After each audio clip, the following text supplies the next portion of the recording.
साथियों, हम अक्सर ऐसी स्टेट ऑफ माइंड में रहते हैं कि 2 मिनट का काम भी हमें 30 मिनट का लगता है।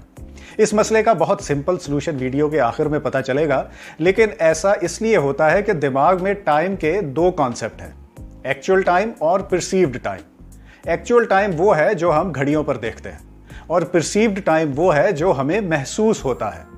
2 मिनट का काम हमारे दिमाग को 30 मिनट का सिर्फ महसूस होता है। वो काम एक्चुअल टाइम में 2 मिनट का ही है, लेकिन दिमाग ख्यालों की दुनिया में चला जाता है, इसलिए हमें 2 मिनट भी 30 मिनट लगते हैं और मूड भी बोझल रहता है।